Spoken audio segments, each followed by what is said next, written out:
Number two, this administration is guilty of child abuse at best and accessory murder at worst. And I got to that conclusion by connecting a few dots. One of them being, remember all the news stories about the flyers being handed out in Mexico City, I think like last year? Telling them this is how you apply for benefits once you get here and all that. Okay. And actually there was a connection back to the administration being involved with getting that printed and disseminated. This January of this year, there was a news story about DHS taking bids for escorts for unescorted alien children. Yes, they were saying up to 65,000 illegal children. So they knew in January they would be doing this. They were bidding. And since the escorts are not on this end, they apparently were looking for bids for escorts to escort them to this country. Well, I just can't wait to find out who is behind all this. Drug cartels can distract border security and other law enforcement. Testifying before the House Homeland Security Committee, Perry calls the situation both a humanitarian crisis and a national security issue. Allowing them to remain here will only encourage the next group of individuals to undertake this very, very dangerous and life-threatening journey. Perry says he sent President Barack Obama a letter warning of the influx of undocumented children 2 years ago and has yet to receive a response. Texas's only waterfront stage will be teeming with activity tonight. A series of events marking the 4th of July gets underway with a concert at Fort Worth's Panther Island Pavilion. The Trinity River Vision's Matt Oliver says interest in the Trinity has grown as residents seek out an urban park. If you're going to have a city of this size that has something like this, what can we do with it? People want to utilize it, and you're seeing that. I mean, with these events and the growing popularity of it, you're seeing that happen. Up to 80,000 people will fill Panther Island Pavilion over the next 2 nights. 140 illegals every day from South Texas. This is about legal as opposed to illegal. Period. If I break the law, you're going to come down on me real quick. And yet, you are not following the law. You are breaking the law. Do you have a handle on what this is costing the citizens of Marietta and the city of Marietta? Do you have a handle, a real handle, on what this is costing us out of our pocket? And please, use the word illegal alien. They came across here illegally. Our local media is dismissing those people as kooks, and I am genuinely saying that. Our local media dismisses them as kooks, and they've been playing these extremists, these people that are against the immigrants, the migrants. They're not migrants, they're illegal aliens who come here to become citizens and vote Democrat. They are here to become citizens. That's why they're here. The question is, are we going to allow our local media to tell us how to behave and tell us how we should be? Because the local media says that everybody wants to help these illegals. Local media says those people in California are kooks. Local media says that you and I are all in support of this, and we all want to give them free Walmart gift cards and want to help. That they're flooded with requests to help. But we know that's not the case. We know that's not true. I just tweeted it again. You need to tweet, call, and we have a listener who talked to Clay Jenkins' office. Tweet, call, and Facebook Clay Jenkins' office. And your county. I do an editorial on this. I did my editorial. I recorded it today for Channel 8. It'll be on their Sunday morning show, Inside Texas Politics, at 9:05. Set your DVR if you're going to be in church like me. I did an editorial on this today. But that you need to contact your county if you don't live in Dallas County, because they're already trying to get you to let them into your county now, too. Look at Clay Jenkins saying that. And hopefully by doing that, we can inspire others to step up and take some children. There you go. Step up and take some children.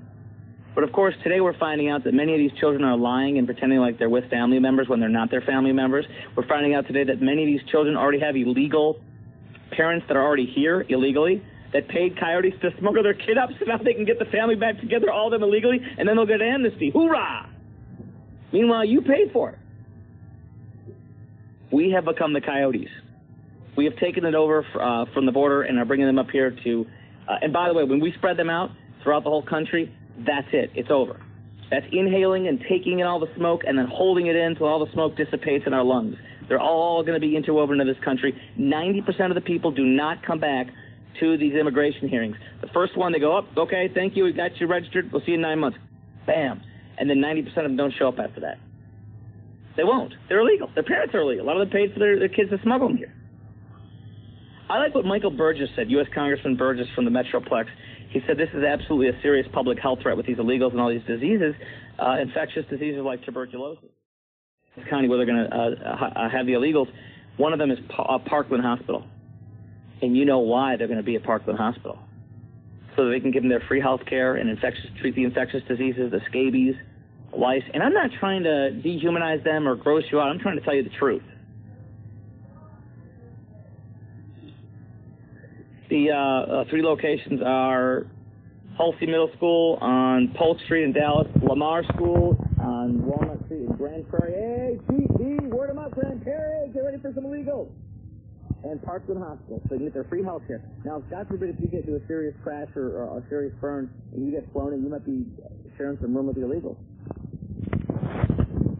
Well, we've got to give them free health care before we hand them off to their illegal immigrant parents who paid a coyote to smuggle them up here. But remember, they're trying to make you, if you're against this, that you're a kook and that you won't stand up. That's what they're trying to do.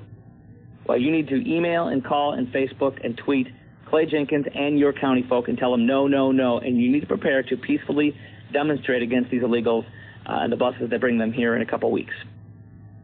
Because we, too, can do what California's doing, and we must, and we should. 800-288-WBAP is our number, 800-288-9227.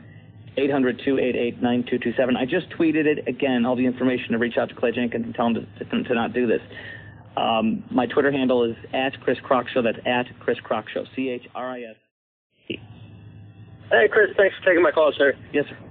I just wanted to get your take on when do you suppose the term coyote is going to be deemed racist and you're going to have to call him something like undocumented escort or something like that? That's right. Undocumented life coach or undocumented there you go. Life helper. Exactly. Right. Migrant helpers. These are migrant helpers. It's coming, Chris. Migrant guides. Migrant Sherpas. That's right. Thank you, Jay. Ray in Dallas, you're live on WBAP.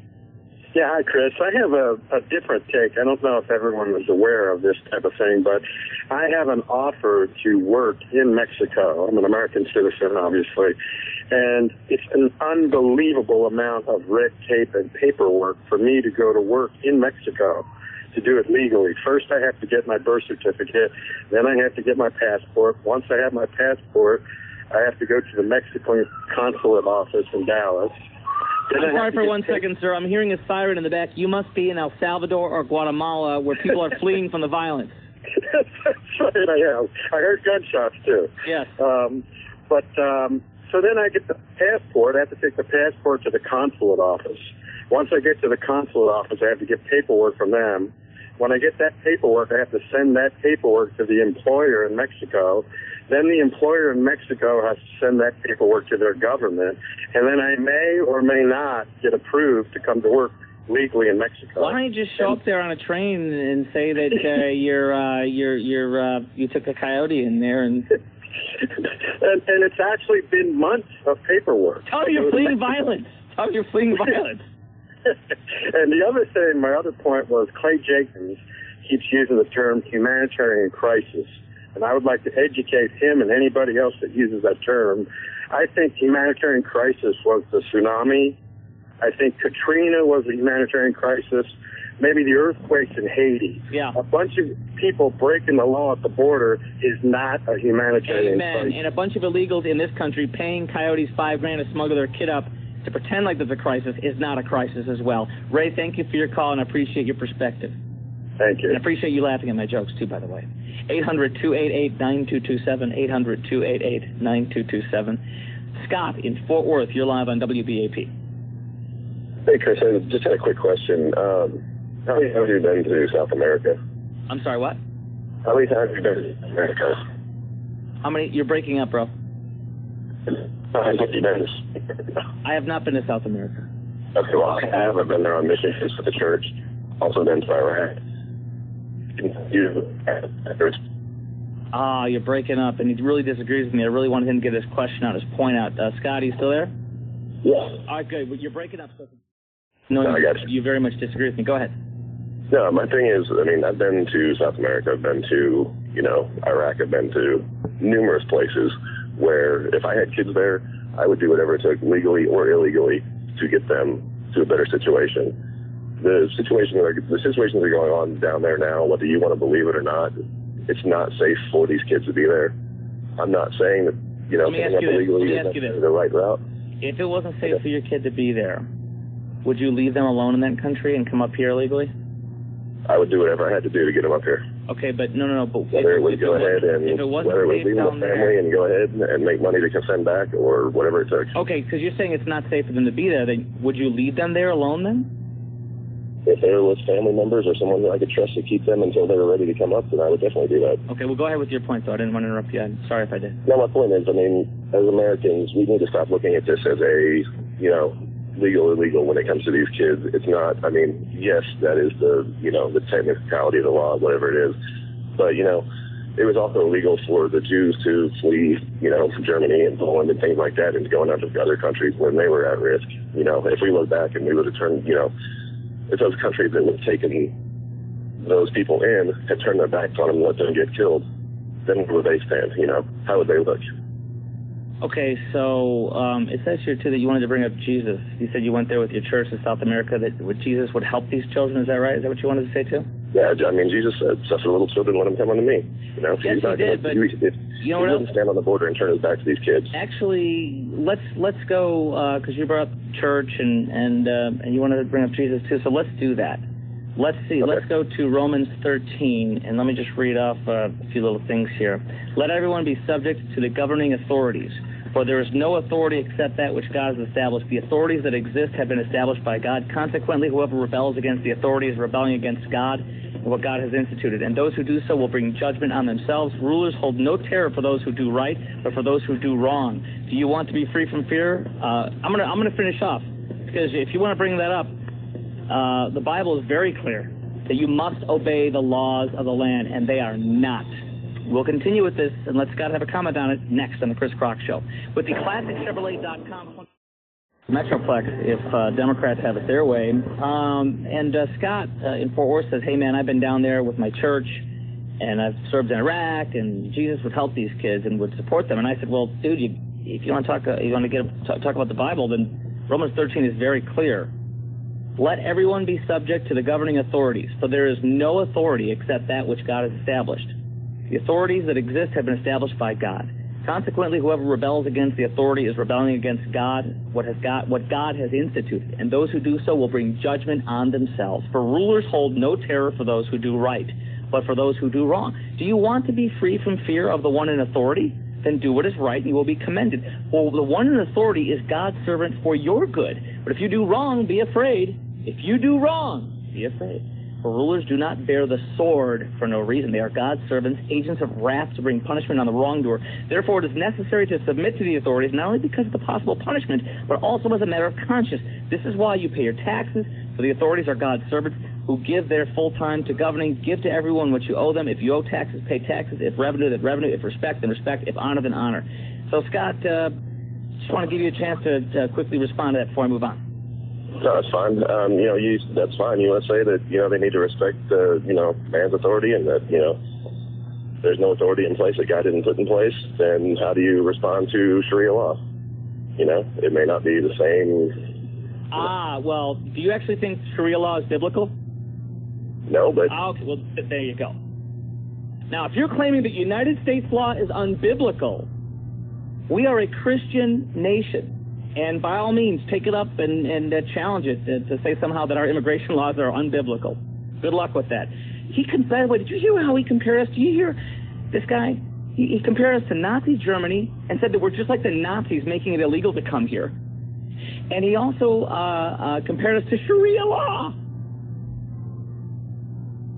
Gosh, I hate to say it, but that's like part of the Hate America crowd. How sad.